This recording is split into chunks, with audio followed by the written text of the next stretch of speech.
Hello. Have you ever been lost? Or maybe not literally, but have you ever kind of felt like you were lost? Maybe deciding about your career or your friends, or it might not be that serious. I mean, it might just be you don't have a clue what you want for dinner. It can be kind of overwhelming, can't it? That feeling that you get inside. And we have so many choices, don't we? And life can feel kind of like a maze where if we make kind of one wrong turn, we dead end and we never really seem to be able to make our way through the maze to find the exit. And the stakes seem high. The more options that we have and the more choices that we have and the more intense and complex the maze becomes. But the good news is that's not what God intended for you. He actually wants us all to be focused and clear. You ask, how do I know this? Well, I know because I tried it the other way. In fact, I used to say that the Israelites spending 40 years wandering around in the desert were actually taking the shortcut compared to my life's journey. I mean, I have been known to kind of wander around aimlessly without any particular sense of purpose or direction. Somebody actually went so far at one point to suggest that I reminded them of the actual ball in the pinball machine, getting bounced all over the place depending on who it was that was running the flippers. Not a very particularly flattering image of myself, I have to say. And I don't think that God ever intended for us to be lost or to feel lost. And I don't think that he ever intended for life to feel like this complex maze that we can't really figure our way out of. But what happens when we are in this maze, when we're feeling lost and we don't know where to turn?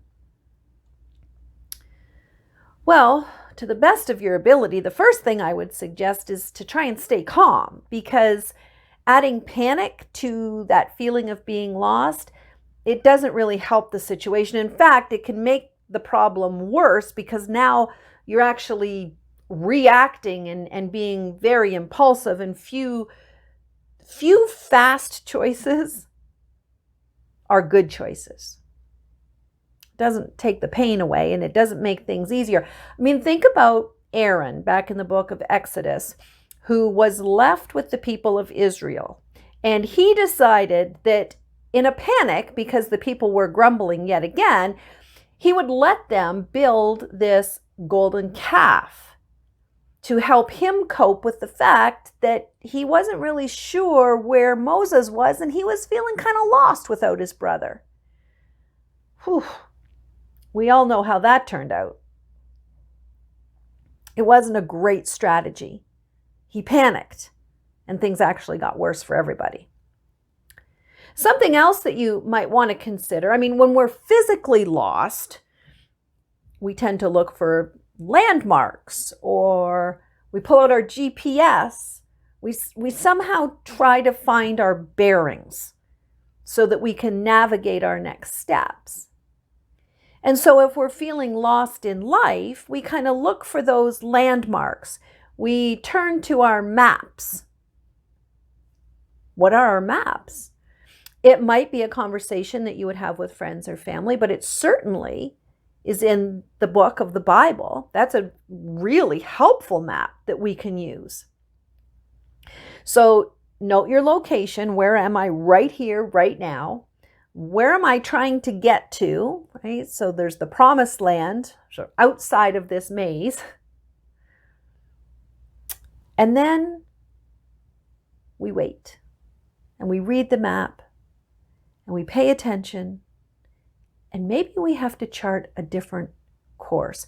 Remember, this journey that the Israelites were on for 40 years, it was never supposed to take 40 years. It certainly wasn't a 40-year trip. They should have been able to do that trip in significantly less time, but they lost their way. The third thing to remember when you're feeling kind of lost is to stay connected. I mean, if we think back to the Israelites again, I mean, Moses had quite a task trying to keep his people together. He went back to God on a number of occasions and said, how do I lead these people? How do I keep them all together? How do I keep them from complaining? He had a real task in front of him. And yet we know, especially now during the time of COVID, that it's hard to stay connected. It's hard to have that sense of together. But staying connected is really important. And of course, stop moving. Because action isn't always the answer. If you're going too fast in a maze, you could lose your way. You could stumble into a wall or corn stalks or whatever the seasonal appropriate mazes are.